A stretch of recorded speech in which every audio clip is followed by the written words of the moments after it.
قالت أنى يكون لي غلام ولم يمسسني بشر ولم أك بغيا. Kita tahu bahwa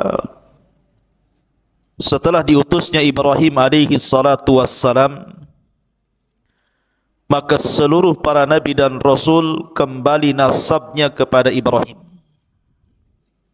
Tidak ada satupun nabi dan rasul setelah Ibrahim kecuali nasabnya sampai kepada Ibrahim. Dan ada nabi-nabi Arab, kemudian juga ada nabi-nabi Bani Israel.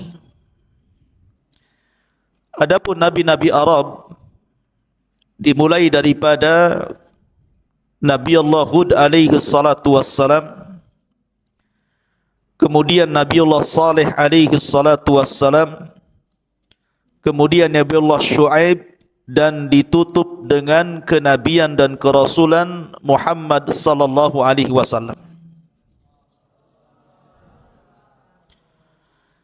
Adapun nabi-nabi Bani Israel, maka jumlahnya ada fitnah yang lebih besar dibandingkan fitnah ini. Khuruju Dajjal, keluarnya Dajjal.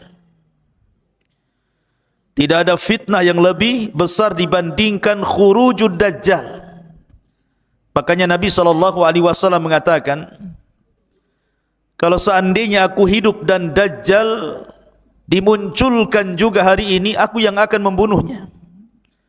Tetapi kalau seandainya Dajjal itu keluar sementara aku sudah mati, maka kalian akan menghadapi Dajjal masing-masing. Kullu nafsin dha'iqatul maut. Maka setiap jiwa pasti mengalami kematian. Karena tidak ada yang bisa membunuh Dajjal kecuali seorang Nabi. Maka Dajjal akan keluar sebagaimana sabda Nabi SAW, lan taqumas sa'atu hatta tarau qablaha 10 ayat. Tidak akan terjadi hari kiamat, kata Rasul, kecuali engkau melihat sebelumnya 10 tanda dari tanda-tanda kiamat besar. Kemudian Rasul menyebutkan yang pertama dukhan, munculnya asap tebal di langit. Yang kedua dabbah, binatang yang melata yang muncul dari perut bumi dan bisa bicara. Kemudian yang ketiga tulu'us syamsi min maghribiha, munculnya matahari dari arah barat.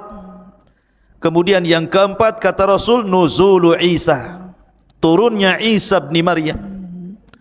Kemudian yang kelima wa Ya'juj wa Ma'juj, keluarnya 2 kabilah besar, Ya'juj dan Ma'juj. Kemudian yang keenam wa thalathatu khusuf, ada 3 gempa besar. Yang keenam gempa di arah timur, yang ketujuh gempa di arah barat, yang kedelapan gempa di jazirah Arab. Kemudian kata Nabi SAW, dan yang terakhir manusia akan digiring oleh api dari Adan menuju Syam. Disitulah tempat berkumpulnya manusia. Ma'asyiral muslimin, di sini Nabi SAW menyebutkan nuzul Isa. Isa akan turun. Untuk apa Isa turun itu? Kenapa Isa turun di akhir zaman setelah diutusnya Nabi SAW? Apakah Isa akan mendakwahkan syariat Injilnya kepada manusia? Tidak. Tugas Isa turun bukan itu. Kata Nabi SAW, walladhi nafsi biyadi la yushikanna an yanzila fikum ibnu Maryam, demi zat yang jiwaku berada di tangannya, hampir-hampir Isa akan turun kepada kalian. Kana hakiman adalan, dia akan menjadi hakim yang adil. Fayaksirus salib, akan mematahkan salib. Wa yaqtulul khinzir, akan membunuh babi. Wa yada'ul jizyata, dan akan mengambil upeti. Kemudian kata Nabi SAW, dan harta akan melimpah sampai-sampai sujud 1 kali jauh lebih baik dibandingkan dunia dan isinya, karena banyaknya manusia yang kaya. Kemudian Abu Hurairah radhiyallahu an mengatakan, in syi'tum, kalau kalian mau, bacalah ayat wa im min ahlil kitab illa la yu'minanna bihi qabla mautihi. Dan nanti di akhir zaman sebagian besar ahli kitab akan masuk ke dalam Islam berkat dakwah Isa sebelum kematian Isa bin Maryam. Maka Isa ada hubung kait dengan kaum muslimin, karena dia yang akan membantu perang melawan Dajjal. Ketika kaum muslimin dipimpin oleh Muhammad ibn Abdullah atau dikenal dengan Imam Mahdi melawan tentara Dajjal yang diikuti 70.000 orang-orang Yahudi Asfahan lengkap dengan atributnya, tidak sanggup melawan mereka, sehingga Al-Mahdil Muntadhar dengan pasukan kaum muslimin yang sedikit bersembunyi di bukit di Palestina, sampai akhirnya mereka terkepung dengan tentara Dajjal. Akhirnya mereka mengalami kelaparan, sampai-sampai kepala sapi kalau seandainya ada jauh lebih baik dibandingkan dunia dan perhiasannya, saking kelaparannya. Akhirnya mereka mengatakan kepada Al-Mahdi, ya Imam, kalau kita tinggal di sini kita akan mati kelaparan, tapi kalau kita turun, kita akan berperang melawan Dajjal, tentu kita akan dikalahkan. Tapi menurut kami, mati syahid jauh lebih mulia dibandingkan mati kelaparan. Akhirnya kemudian tepat di waktu subuh, mereka sudah mempersiapkan pakaian-pakaian besi mereka, siap turun dari bukit itu melawan tentara Dajjal. Mereka sudah pasrah apapun yang terjadi. Tiba-tiba di waktu setelah azan, langit gelap, tiba-tiba terang, kemudian Isa turun diapit oleh 2 malaikat. Kemudian turun di tengah-tengah pasukan itu, awalnya di Menara Putih sebelah timur Damaskus. Kemudian menjumpai para tentara yang sedang bersembunyi di bukit bertepatan dengan salat subuh. Karena Imam Mahdi sudah tahu ciri-cirinya sebagaimana sabda Nabi sallallahu alaihi wasallam, maka kaum muslimin tahu itu adalah Isa bin Maryam. Maka Imam Mahdi mengatakan, taqaddam ya Ruhallah, silahkan kau jadi imam salat kami wahai Isa bin Maryam. Tapi Isa menolaknya dan mengatakan, setiap kaum ada pemimpinnya, engkaulah yang maju jadi imam. Maka Imam Mahdi pun menjadi imam. Kemudian Isa solat di belakang Imam Mahdi mengikuti syariat Rasul sallallahu alaihi wasallam. Selesai solat, maka Isa mempersiapkan pasukan dan siap memimpin mereka. Kemudian mengusap wajah-wajah mereka, kemudian memberitahu derajat mereka di sorga. Kemudian Isa memberikan 3 pilihan kepada mereka. 1, kalau kalian mau, kalian tidak usah berperang. Aku akan berdoa kepada Allah, biar Allah mengutus pasukan yang bukan kalian, pasukan itu yang akan mengalahkan Dajjal dan para pengikutnya. Yang kedua, kalian tidak usah berperang. Aku akan berdoa kepada Allah subhanahu wa ta'ala, semoga Allah mengirim azab kepada mereka, sehingga azab inilah yang akan menghancurkan mereka, dan kalian tidak akan meninggal, kalian akan selamat. Dan yang ketiga, atau kalian siap perang, aku yang akan memimpin. Aku yang akan memimpin kalian, dan aku akan berdoa pasukan Dajjal tidak sanggup untuk mengangkat pedang mereka. Akhirnya kemudian mereka memilih yang ketiga. Maka turunlah pasukan kaum muslimin dipimpin 2 manusia mulia, Al-Mahdil Muntadhar dan Isa bin Maryam. Kemudian berperang habis-habisan melawan Dajjal. Ketika Dajjal melihat Isa, Dajjal pun lari, karena tahu dia akan dibunuh oleh Isa. Lari ke barat, dikejar ke barat. Lari ke timur, dikejar ke timur. Ketika Dajjal tidak ada tempat untuk berlari, tepat berada di tengah-tengah kota Israel. Disitulah kemudian Dajjal dibunuh di tangan Isa bin Maryam, ditebas kepalanya, kemudian kepalanya dilempar kepada pasukan orang-orang Yahudi, ketakutanlah mereka. Ketika kemudian Dajjal meninggal dunia, kemudian orang-orang Yahudi ketakutan, maka mereka lari tunggang langgang bersembunyi di batu. Tiba-tiba batu bisa bicara, ya Muslim, Yahudi di belakang saya, bunuh dia. Sembunyi di pohon-pohon bisa bicara. Tidak ada satupun tempat persembunyian Yahudi kecuali bisa bicara, kecuali satu pohon yang sekarang sedang dilestarikan orang-orang Israel, namanya gharqad. Tidak mau bicara dia. Makanya orang-orang Yahudi nanam gharqad sampai hari ini. Pohon gharqad, pohonnya orang-orang Yahudi, sejenis cemara begitu. Tapi cemara bukan gharqad, ya. Ma'asyiral muslimin, ikhwan akhwat yang dimuliakan Allah Azza wa Jal, maka ketika Dajjal meninggal, Isa bin Maryam memimpin kaum muslimin, berhukum dengan keadilan, mematahkan salib, membunuh babi, kemudian bumi kembali berkah sebagaimana permulaan ciptaannya. Sampai-sampai pohon delima, satu buah delima itu 10 orang bisa masuk ke dalam cangkangnya. Kita bisa bayangkan berapalah buah delima itu besarnya? Paling sekepal. Tapi di masa Isa bin Maryam, delima itu besar, sampai 10 orang bisa masuk ke dalam cangkangnya. Gimana isinya? Satu saja, satu butir antum sudah mencret. Besar, karena menunjukkan bahwa di zaman itu kembali disuburkan Allah Azza wa Jalla. Dari sini menunjukkan ada hubung kait antara Isa dengan kaum muslimin. Bahkan di zaman Nabi SAW, Muqawqus itu raja Mesir, agamanya Nasrani. Ketika Nabi SAW mengirim surat kepada raja-raja untuk ditawari masuk Islam, salah satunya adalah Muqawqus, raja Mesir. Ya, memang raja Mesir tidak masuk Islam, tidak sebagaimana Najasyi, tetapi dia menyambut baik surat itu.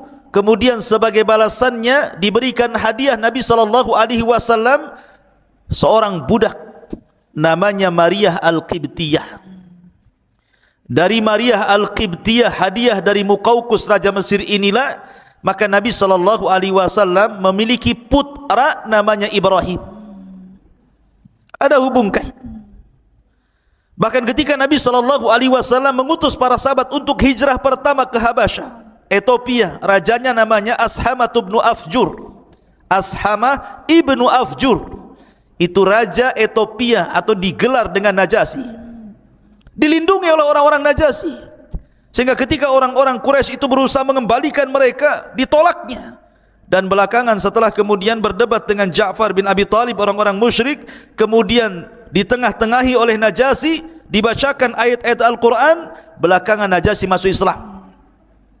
Padahal kaumnya tidak ada yang masuk Islam. Makanya ketika wafat Najasyi, Nabi SAW mensalat gaibkan beliau. Bahkan di zaman itu orang-orang Najran, Yaman, banyak yang beragama Nasrani, berbondong-bondong datang kepada Rasul, berdebat soal kenasranian, kemudian belakangan mereka masuk Islam. Jadi ada hubung kait antara kita dengan Isa dan juga umatnya Nasrani. Ma'asyiral muslimin yang dimuliakan Allah Azza wa Jalla, makanya wajar kalau Al-Quran itu secara komplit menjelaskan sejarah Isa sejak lahirnya, ibunya, siapa yang mengkafilnya, sampai di waktu dewasanya, sampai diangkatnya, betul-betul dijelaskan secara detail dalam Al-Quran. Menunjukkan bahwa kita mengakui Isa bin Maryam, dia adalah agama bagi orang Nasrani, nabi bagi orang Nasrani, sebagaimana kita mengakui Musa adalah nabi bagi agama Yahudi. Tapi mereka tidak pernah mengakui nabi kita. Jahatnya mereka tidak pernah mengakui nabi kita. Makanya ketika Imam Al-Baqillani rahimahullahu ta'ala berdebat dengan seorang Nasrani dan mengatakan, kata Nasrani ini, ya Baqillani, kenapa agamamu fanatik sekali? Kata Imam Baqillani, kenapa emangnya? Kalian melarang menikahkan putri-putri kalian dengan kami orang Nasrani dan juga orang-orang Yahudi, sementara kalian membolehkan menikahkan laki-laki kalian dengan putri-putri kami. Kata Imam Baqillani, karena kami umat Islam bagi kalian dan mengaksa kepada Yahudi, tapi kalian Muhammad sallallahu alaihi wasallam kepada. Masuk pada kisah, siapa dia? Kita awali kisah ini. Di dalam Al-Quranul Karim ada satu surat namanya Al-Fatihah. Al-Imran itu keluarga Imran. Penamaan Al-Imran itu Pertama, Allah Subhanahu wa taala berfirman, wa idz qalat imra'atu Imran, dan ketika berkata istrinya Imran. Al-Imran 30. Yang ketiga, Allah astafa Adam. Pertama dalam surah 2 Al-Imran 35 dan Al-Imran 3 beradik. Bab dan Maryam, kakek daripada Isa bin Maryam. Ma'asyiral muslimin yang dimuliakan Allah Azza wa Jalla, baik, kita mulai kisahnya. Bani Israel. Bani Israel itu terpecah menjadi dua kelompok di zaman itu. Ada Bani Israel yang saleh, taat dengan Allah, beribadah kepada Allah, mentauhidkan Allah, suci. Maka di situ yang memakmurkan Baitul Maqdis, itu pusat peribadatan orang-orang Nasrani. Disitulah Baitul Maqdis sang Imran. Keluarga Imran, ma'asyiral muslimin, Mansha Imran ibn Mansha ibn Daud, artinya masih keturunan ya. Hannah bintu Faqud. Allah takdir ketika Imran ini dan istrinya berjalan-jalan di padang pasir, kemudian beristirahat di bawah pohon, dia melihat akhirnya kepada Allah Subhanahu wa taala. Di antara nazarnya dia mengatakan sebagaimana, wa idz qalat imra'atu Imran fataqabbal minni innaka antas samiul alim. Dia mengatakan, ya Allah, kata istri Imran Hannah ini, aku bernazar kepadamu, kalau aku punya bayi, aku mengandung laki-laki, Baitul Maqdis, dan aku wakafkan dia hidup di Baitul Maqdis. Itulah nazarnya. Tetapi Allah Subhanahu wa taala qalat rabbi inni wada'tuha untha. Tapi ketika melahirkan, karena di saat itu kan enggak ada laki-laki ke perempuan gitu ya. Tapi kalau banci tak ada, laki-laki perempuan saja. Ya. Kok dia bukan salah ketika di perutnya? Ya. Apa namanya, Hannah ini tidak tahu kalau isi perutnya itu bayi laki-laki. Apa alasannya? Satu, karena laki-laki lebih kuat tenaganya dibandingkan perempuan. Yang kedua, melakukan khidmat dibandingkan perempuan, karena perempuan kan ada waktu haidnya. Kemudian yang ketiga, laki-laki itu tidak ada aib, bisa berkumpul dengan siapapun. Sementara perempuan kan tidak, nanti takut digoda, memfitnah dan begitu seterusnya. Kemudian yang keempat, tidak ada tuduhan bagi laki-laki. Kalau perempuan hamil saja dituduh kan begitu. Mana laki-laki hamil? Kecuali ada akangnya. Ya. Artinya bahwa bukan kanker, tumornya. Jadi kenapa Hannah ini ingin punya anak laki-laki? Karena sebab-sebab tadi. Setelah keluar, rupanya bukan anak laki-laki, anak perempuan pula. Makanya kemudian Allah Subhanahu wa taala berfirman di sini, walaysa dzakaru kal untha, dan berbeda laki-laki, tidak sama dengan samaituha Maryam, dan aku beri nama dia Maryam. Jadi Maryam itu yang memberi nama Allah sendiri.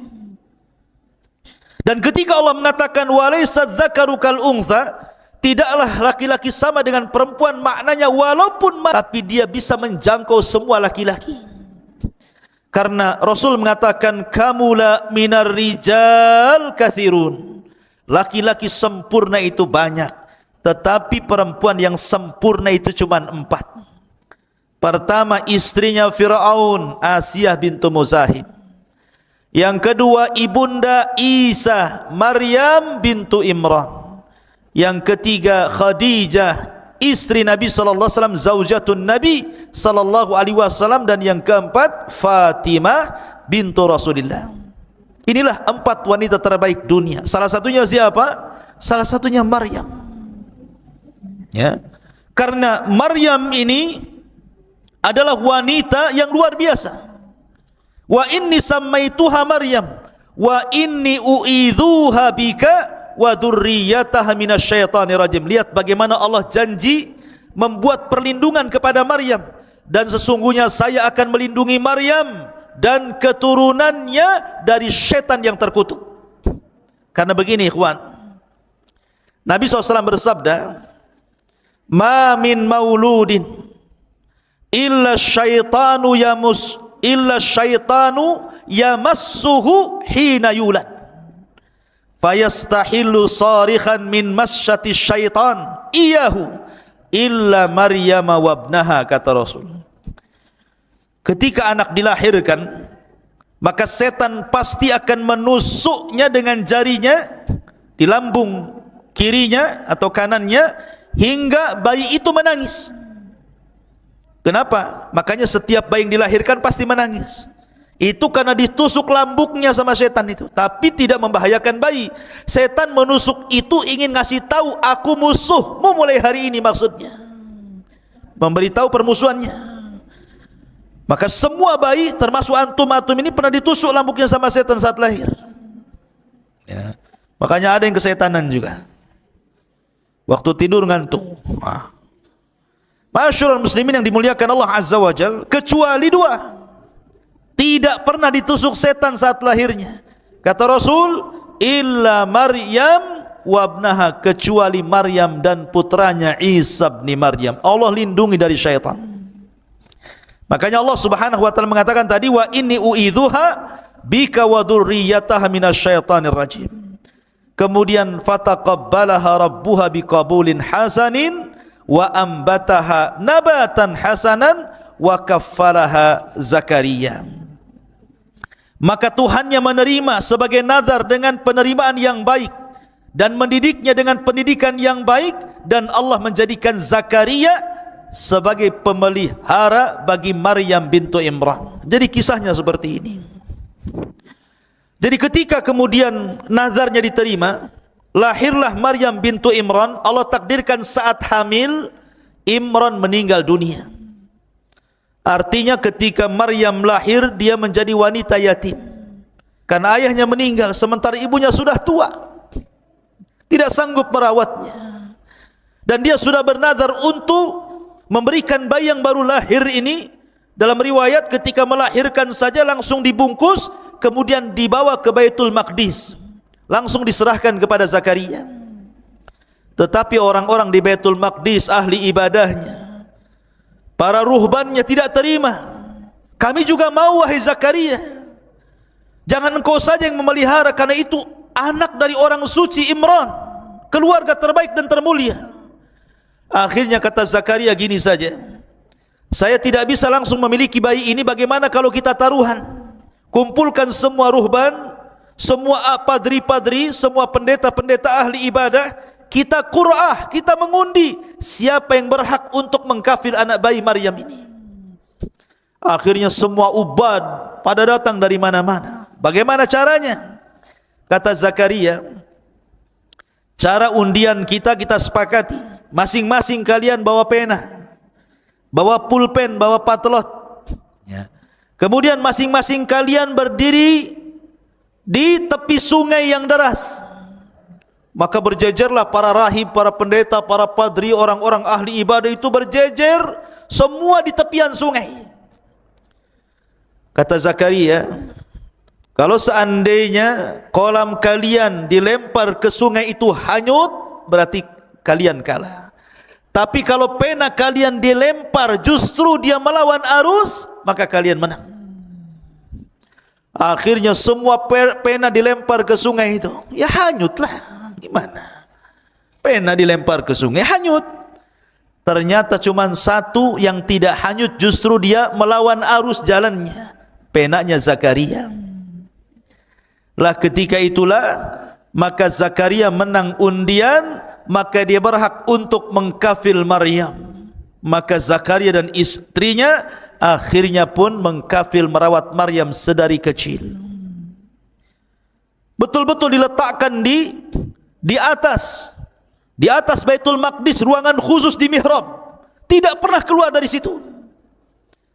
Jadi betul-betul dirawat di situ saja sedari kecil sampai kemudian agak besar. Ketika umur 10 tahun, ada peristiwa yang aneh. Ketika Zakaria kemudian masuk ke dalam mihrabnya, tiba-tiba kemudian di situ banyak makanan. Setiap hari ketika masuk ke mihrabnya banyak makanan. Makanan ini tidak tahu siapa yang ngantar, tiba-tiba ada saja di situ. Makanya disebutkan dalam Al-Quran, kullama dakhala 'alaiha Zakaria al-mihrab wajada indaha rizqa. Setiap Zakaria masuk ke dalam ruangan tempat ibadahnya Maryam, banyak makanan di situ. Anehnya lagi, makanan yang tidak ada di musim panas ada pula di musim panas. Makanan yang tidak ada di musim dingin ada pula di musim dingin. Artinya makanan yang belum ada musimnya sudah ada pula di situ. Zakaria ini kan juga diuji oleh Allah. Sudah lama menikah, istrinya mandul, tidak punya anak. Tapi ketika melihat peristiwa itu, Zakaria berpikir, kalau Allah sanggup mendatangkan makanan di musim dingin ada di musim panas, makanan di musim panas ada di musim dingin, masa Allah tidak bisa memberikan rizki anak kepadaku? Maka dia terus berdoa. Akhirnya istrinya Zakaria pun hamil, lahirlah Yahya ibn Zakaria. Itu nanti kisahnya.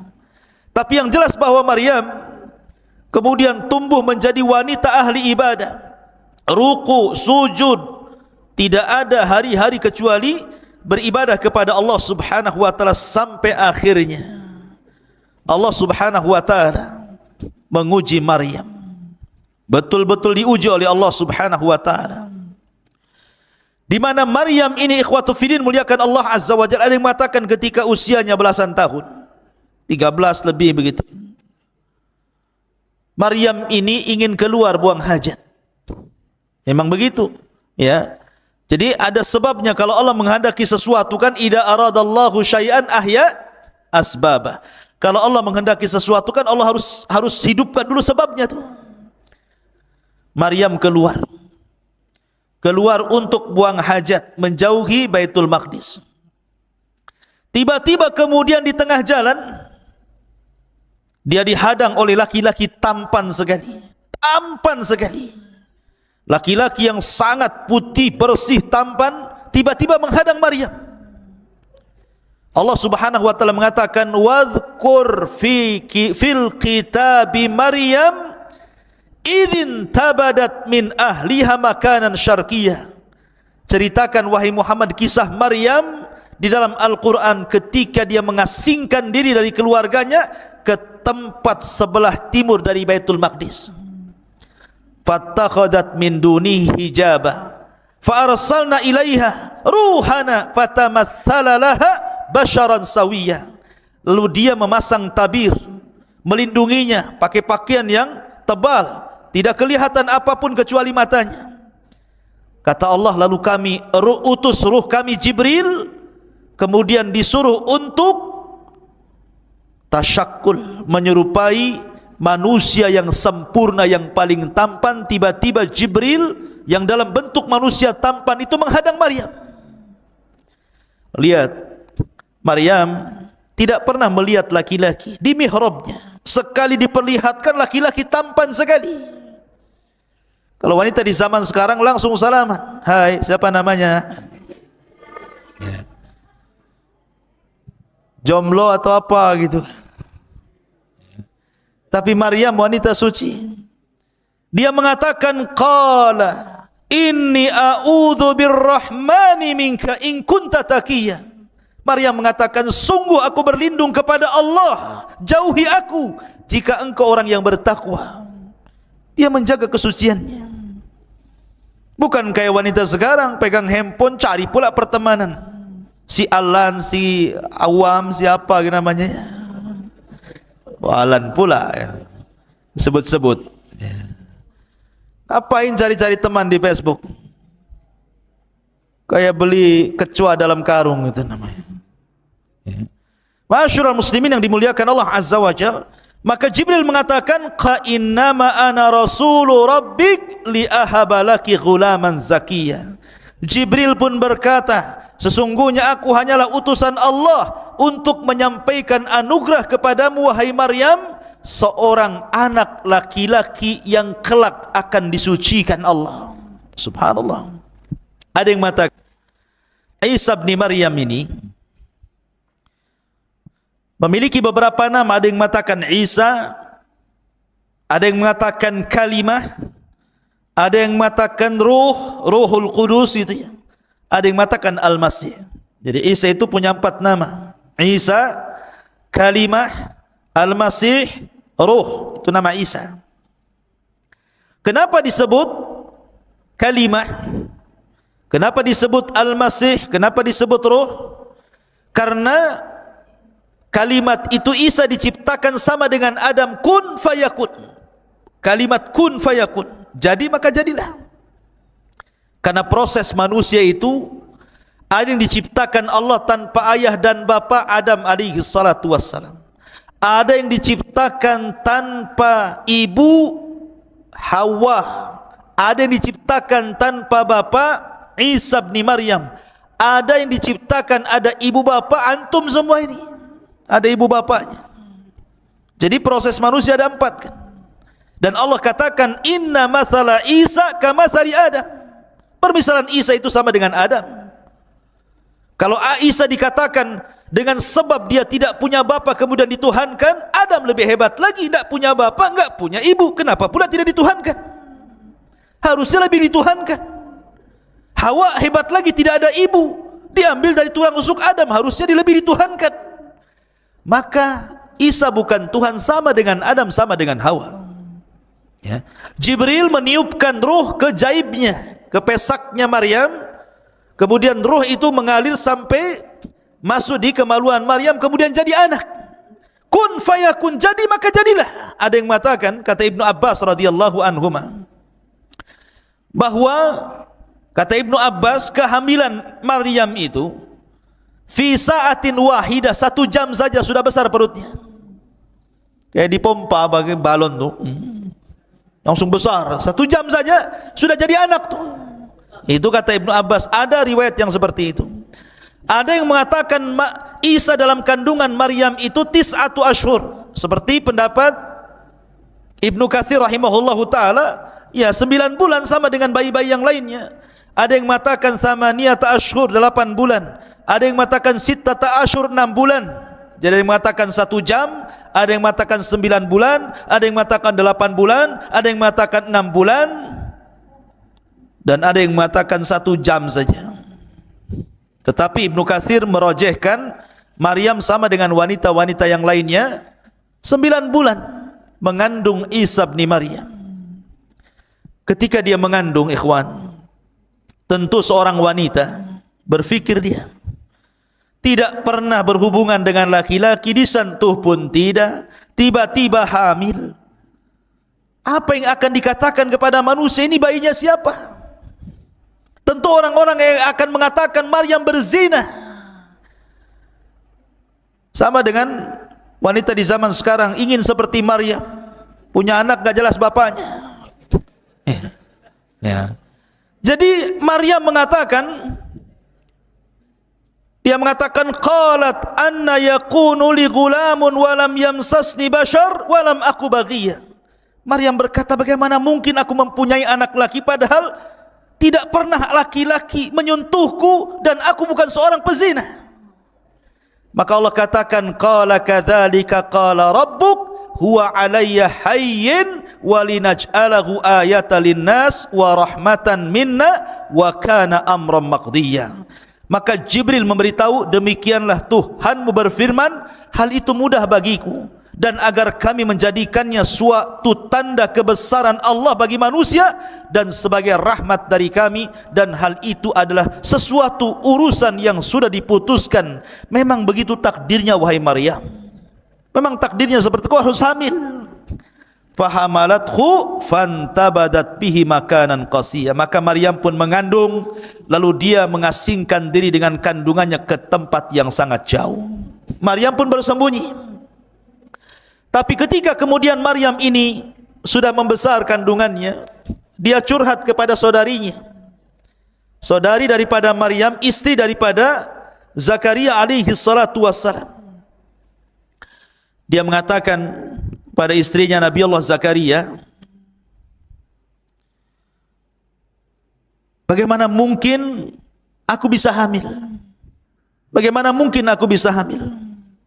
Sementara tidak ada satupun laki-laki yang menyentuhku. Maka kata istrinya Zakaria, masih saudarinya Maryam, dia mengatakan, inni ara ma fi batni yasjudu lima fi batnik. Wahai Maryam, sama-sama hamil. Dia lahir nanti Yahya, sementara Maryam lahir Isa. Kata istrinya Zakaria, sesungguhnya bayi yang ada di perutku sujud kepada bayi yang ada di perutmu, katanya. Ini ta'zim. Di zaman dulu boleh sujud seperti ta'zim, tapi syariat Islam tidak boleh. Sampai-sampai akhirnya ada orang soleh, sangat soleh, namanya Yusuf An-Najjar. Itu orang soleh yang hidup di Baitul Maqdis. Dia mikir bagaimana Maryam bisa hamil. Dia takut kalau orang-orang kemudian menuduh Maryam dengan tuduhan macam-macam, sementara Maryam sudah dikenal wanita suci kala itu. Akhirnya kemudian kata Yusuf An-Najjar berdialog dengan siapa? Dengan Maryam. Kemudian mengatakan kepada Maryam bintu Imran rahimahullahu ta'ala, ya Maryam, inni sa'iluki an amrin fala ta'tajili alayya. Wahai Maryam, saya ingin bertanya kepadamu tentang perkara, sebuah urusan, jangan tergesa-gesa jawabnya. Fala ta'tajili alayya, jangan tergesa-gesa jawabannya. Qalat, kata Maryam, apa itu? Kata Yusuf An-Najjar, hal yakunu qad syajaratun min ghairi hab. Maryam, adakah ceritanya pohon tumbuh bukan dari bijinya, tahu-tahu tumbuh saja?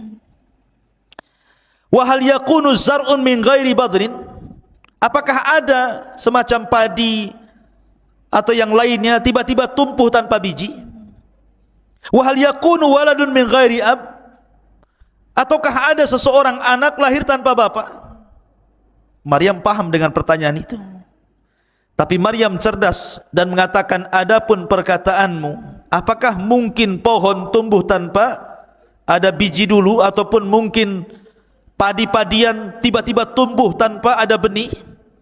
Maka Maryam mengatakan, bagaimana dahulu ketika Allah menciptakan pohon, apakah juga dari biji? Tentu tidak, kun fayakun. Adapun kemudian kalau seandainya kau mengatakan adakah anak kemudian lahir tanpa ayah, ya, Adam alaihi salatu wassalam lahir tanpa ayah, bahkan tanpa ibu. Hawa lahir tanpa ibu. Kalau seandainya aku mengandung tanpa ayah, ini keajaiban dunia, apa salahnya? Dari sini kemudian Yusuf An-Najjar mempercayai apa kata-kata Maryam ini, kemudian berusaha untuk menutupi dari orang-orang dan menasihati agar Maryam saat kelahiran keluar dari Baitul Maqdis jangan ada yang tahu. Subhanallah, ketika kandungan sudah membesar, tentu orang akan malu. Seorang wanita pasti malu. Padahal Maryam itu wanita suci, pasti akan dituduh juga, apalagi wanita di zaman sekarang kan. Makanya kemudian Maryam pun berusaha untuk keluar dari Baitul Maqdis, kemudian mengarah ke Bethlehem atau Baitul Lahmin. Di situ tempat kelahiran Isa bin Maryam. Di tengah-tengah kebun kurma, di tengah-tengah kebun kurma, di waktu yang sangat-sangat panas sekali. Ya. Jadi Isa itu lahirnya di musim panas, bukan di musim dingin. Karena tidak ada kurma itu musimnya musim dingin, rata-rata kurma itu di musim panas. Tapi kalau kita melihat umpamanya ulang tahun Nasrani saat ini, kemudian difilm-filmkan dengan film seperti Santa Claus atau apa kan, biasanya cenderung pakai jaket, pakai apa, kemudian ski di salju-salju kan gitu ya. Tidak ada. Isa itu dalam Islam, kita tidak menyinggung agama mereka, tetapi kita menjelaskan secara agama kita Islam bahwa Isa lahir di musim panas, bukan di musim dingin. Karena di musim panas itu kurma musim. Ya. Makanya di sini perhatikan dalam Al-Qur'anul Karim mengatakan, ketika kemudian Maryam pun fahamalathu fantabadat bihi makanan qasiyya, Maryam pun mengandung lalu dia mengasingkan diri dari kandungannya ke tempat yang jauh. Kemudian Faja'ahal mahadu ila jid'in nakhlati qalat ya laitani muttu qabla hadha wa kuntu nasyan mansiya. Kemudian rasa sakit akan melahirkan memaksanya bersandar pada pangkal pokok kurma. Maryam pun berkata, wahai, betapa baiknya aku mati sebelum ini dan aku menjadi seorang yang tidak pernah diperhatikan dan dilupakan manusia. Malu dia di sanjung-sanjung Bani Israel, wanita suci, tiba-tiba kemudian hamil tanpa bapa. Makanya banyak orang yang kemudian, ini hati-hati akhwat, banyak di majalah-majalah, di YouTube, di berita-berita itu, akibat kemudian hamil di luar nikah karena enggak sabar dengan ujian itu, ambil pula lah racun baygon, diminum dia, nyamuk saja mati, kalian juga mati. Ada yang ngambil tali, ditariknya tambang, diikatnya di lehernya. Jadi Maryam itulah hati perempuan. Makanya jangan coba-coba. Maryam saja yang jelas-jelas tidak berzina, dia mengatakan lebih mati saja kan itu, daripada tuduhan orang. Apa kata manusia, apa kata orang.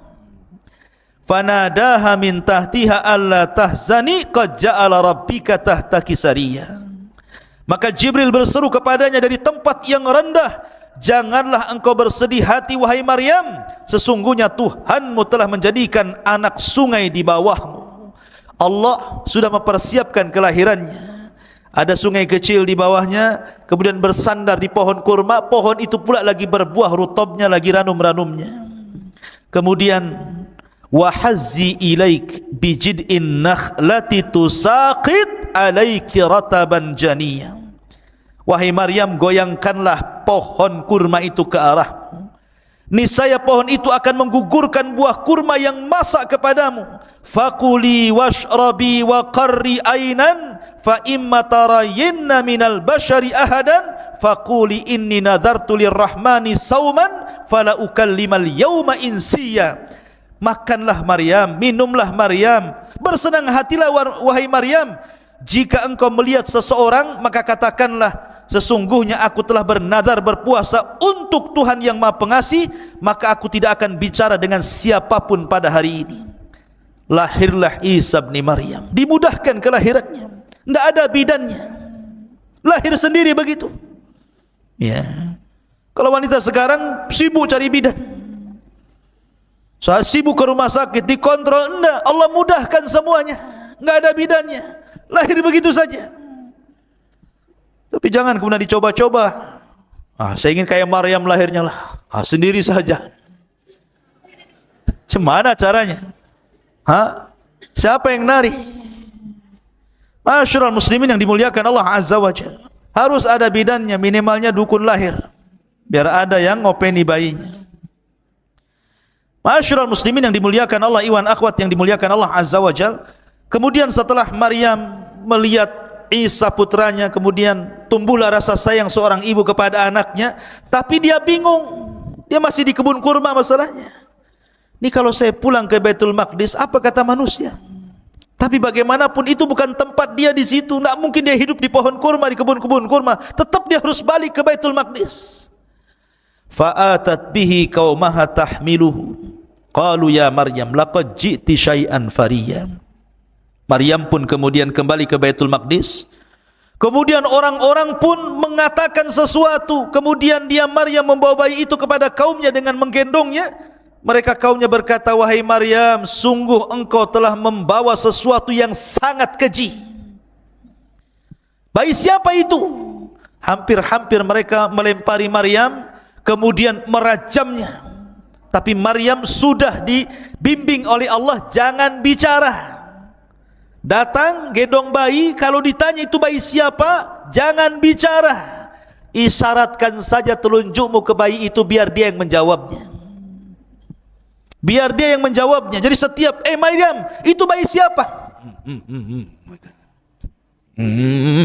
Enggak bisa jawab, kan enggak boleh bicara. Ya. Jadi isyaratkan aja ke bayinya. Maka kemudian apa yang terjadi? Fa asyarat ilaihi, maka Maryam menunjuk kepada anaknya. Mereka mengatakan, kaifa nukallimu man kana fil mahdi sabiyya. Hei Maryam, kau punya akal enggak? Kami akan bicara dengan anak kecil yang masih dalam ayunan, macam mana caranya? Tiba-tiba ketika kemudian mereka memaksa Maryam untuk bicara, tapi Maryam tetap mengisyaratkan ke bayinya untuk menjawab. Mereka mengatakan, enggak mungkin kami bicara dengan bayi. Tiba-tiba bayi itu bisa bicara. Kemarin sudah jelaskan 4 bayi yang bisa bicara kan? Salah satunya Isa bin Maryam. Tiba-tiba bayi itu dengan fasihnya mengatakan, qala inni Abdullah ataniyal kitaba wa ja'alani nabiyya. Kata Isa yang masih bayi, masih digendong, masih baru berapa hari itu, mengatakan, sungguh aku hamba Allah, dia memberiku Injil dan dia menjadikan aku seorang nabi. Terperanjat manusia. Mak, bayi bisa bicara nih. Ngomongnya hamba Allah dan saya seorang nabi pula gitu kan. Wa ja'alani mubarakan aynama kun wa awsani bis salati waz zakati ma dumtu hayya. Dan dia menjadikan aku seorang yang diberkahi di mana saja aku berada, dan dia memerintahkan aku untuk melaksanakan salat, zakat selama aku hidup. Wa barram bi walidati wa lam yaj'alni jabbaran syaqiyya. Dan berbakti kepada ibuku, dan dia tidak menjadikan aku seorang yang sombong lagi celaka. Wassalamu alayya yauma wulidtu wa yauma amutu wa yauma ub'atsu hayya. Dan kesejahteraan semoga dilimpahkan kepadaku pada hari kelahiranku, pada hari diwafatkanku, dan pada hari aku dibangkitkan kelak oleh Allah Azza wa Jal. Dzalika Isa bin Maryam qaulul haq alladzi fihi yamtarun. Itulah Isa bin Maryam mengatakan perkataan yang benar yang mereka ragukan kebenarannya. Kagetlah orang-orang, Isa itu kok bisa bicara. Dari sinilah kemudian orang-orang yang baik-baik ini kan karena bicara dengan orang-orang baik masalahnya, yang ada di Baitul Maqdis, bukan orang-orang jahat. Kalau ketahuan orang Yahudi sudah dibunuh Isa sejak kecil. Makanya kemudian mereka pun berusaha untuk menyembunyikan Maryam dan putranya, disuruh hijrah ke Mesir. Hijrah ke Mesir. Kemudian setelah hijrah ke Mesir, ketika usia Isa itu sudah 13 tahun, balik lagi ke Baitul Maqdis. Dan orang-orang pun sudah melupakan kisah dulu, karena sudah 13 tahun masalahnya. Disinilah Allah subhanahu wa ta'ala tampakkan kepada Isa bin Maryam banyak mukjizat yang disaksikan manusia sedari kecil sampai diangkatnya menjadi Nabi dan Rasul. Jadi suatu ketika, jadi kelahirannya saja sudah mukjizat sebenarnya. Jadi Isa itu sendiri mukjizat dalam perut Maryam, lahirnya juga mukjizat. Ya. Jadi suatu ketika namanya anak-anak, kemudian main-main sama anak-anak, lainnya antum main-main sama kawan-kawan antum. Kemudian Isa pun menebak, di kulkas rumahmu itu pasti banyak buah-buahan. 1 ada nangka, 2 ada durian, 3 ada ini, 4, 5 ikan asin juga ada di situ umpamanya. Ditebak-tebak gitu kan. Jadi anak ini pulang, betul pula di rumahnya ada makanan yang disebutkan Isa. Yang ini juga sama, pulang ke rumah kok betul gitu kan. Maka orang-orang menyangka Isa itu membawa sihir. Tetapi itu bukan sihir, itu mukjizat dari Allah subhanahu wa ta'ala. Terkadang Isa ini main-main, ambil tanah, kemudian dikual-kual, dibuat kepala burung, sayap burung, kemudian kaki burung, ditutup, hidup burung itu terbang coba. Bayangkan. Bangga hebat itu. Main-main anak kecil, ya, ambil buah burung ditiup, tahu-tahu terbang burung itu, kan luar biasa. Ini mukjizat. Ya. Coba kalau antum ambil tanah buat burung ditiup 1000 kali, tetap saja ya tanah ya tanah. Ya, yang ada kemudian burungnya bawa pete karena habis makan pete, antum ditiup-tiup terus. Jadi intinya bahwa Isa dari kecil sudah ditampakkan itu. Sampai-sampai akhirnya ada orang sakit buta, sini, diusap sembuh dia. Ya, ada penyakit kulit, penyakit kurap gitu ya kan, diusap sembuh dia penyakitnya, abrosnya sembuh. Jadi Isa bisa mengobati. Sampai akhirnya ada kasus, ada orang meninggal, kemudian orang mengatakan carilah Isa, kasih tahu siapa pembunuhnya, hidupkan dia lagi katanya. Akhirnya dia datang, diusap, karena izin Allah hidup. Siapa yang bunuh kau? Si Anu. Oh, itu sudah. Sampai ada raja yang baru meninggal, pembesar yang baru meninggal, jenazahnya lewat di antara Nabi Isa, dan orang mengatakan, ya Isa, hidupkan ini raja kami. Akhirnya Isa berdoa kepada Allah, dihidupkan kembali karena izin Allah. Karena memang setiap mukjizat seorang nabi itu akan disamakan dengan kebiasaan kaumnya. Contoh Musa, kebiasaan kaumnya itu suka belajar ilmu sihir. Jadi madrasah-madrasah sihir di zaman Nabi Musa itu luar biasa. Madrasah Harry Potter atau apa itu namanya. Ya. Tukang-tukang sihir itu. Ya, jadi ada madrasahnya, ada sekolahnya itu. Makanya kemudian Allah berikan kepada Musa mukjizat yang sama dengan mereka, tapi bukan sihir, lebih hebat dibandingkan tukang-tukang sihir. Lah di zaman Isa itu juga sama. Itu dunia perobatan luar biasa. Banyak ditemukan obat-obatan herbal-herbal yang bisa mengobati yang dulunya penyakit luar biasa dianggap penyakit biasa, akan ditemukan obat-obatannya. Maka Isa harus lebih daripada kemampuan perobatan kaumnya. Bukan hanya bisa mengobati orang buta penyakit kulit, tapi bisa menghidupkan orang mati karena izin Allah Subhanahu wa taala. Itu kan bukan perobatan, itu mukjizat namanya. Tetapi ikhwatu fiddin yang dimuliakan Allah Azza wa Jalla, tetap saja jangankan Bani Israel yang kufur, yang melawan dan menentang dakwah Nabi Isa bin Maryam, orang-orang Hawariyun, qala man ansari ila Allah, qala al-hawariyuna nahnu ansarullah. Orang-orang Hawariyun itu jumlahnya 12 orang. Itu para sahabat Isa yang khullas, betul-betul orang pilihan Isa bin Maryam. Sama dengan Rasul mengatakan ketika bersabda tentang Zubair bin Awam, sesungguhnya hawari umat ini adalah Zubair bin Awam, kata Rasul. Rasul punya hawariyun sebagaimana Isa juga punya hawariyun. Rasul punya sahabat-sahabat pilihan seperti 10 orang yang dijanjikan masuk surga, al-asyaratul mubasyiruna bil jannah. Jadi orang-orang hawariyun ini ketika Isa bin Maryam diangkat menjadi nabi dan Rasul, kemudian mendakwai orang-orang dan banyak yang kemudian mengikuti Isa, maka orang-orang Hawariyun menyaksikan bagaimana mukjizat tampak di hadapan mereka. Tapi masih juga kemudian mereka terkadang minta yang aneh-aneh kepada Isa. Sampai suatu ketika difirmankan oleh Allah, wa id auhaitu ilal hawariyin, ketika kami wahyukan kepada hawariyin. Di sini an aminu bi wa bi rasuli, untuk beriman denganku dan dengan Rasulku. Qalu amanna washhad bi anna muslimun, kami beriman, saksikan ya Allah kami termasuk orang-orang yang berserah diri. Di sini dimulainya, idz qala al hawariyun ya Isa ibn Maryam hal yastati'u rabbuka an yanzila alaina ma'idatan minas sama, atau yunzila alaina ma'idatan minas sama, qala ittaqullah in kuntum minal mu'minin. Mereka mengatakan, ya Isa, apakah engkau bisa menyuruh Rabbmu untuk menurunkan kepada kami makanan dari langit? Ini yang ngomong Hawariyun, orang-orang pilihan Isa, bukan orang-orang luar, orang-orang yang ahli ibadah, orang yang taat kepada Allah, dan orang yang sangat dekat dengan Isa. Mereka mulai bicara seperti umat sebelumnya, Bani Israel yang di zaman Nabi Musa yang suka degil itu, mulai lagi dia muncul degilnya itu. Dia mengatakan, ya Isa, kami bukan tidak beriman kepadamu, tapi biar tenanglah hati kami.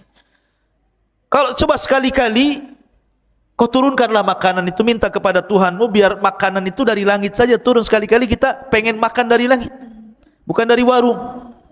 Ya. Akhirnya kemudian qalu nuridu an na'kula minha, kami ingin makan darinya. Wa natma'innu qulubuna, agar kami tenang hatinya.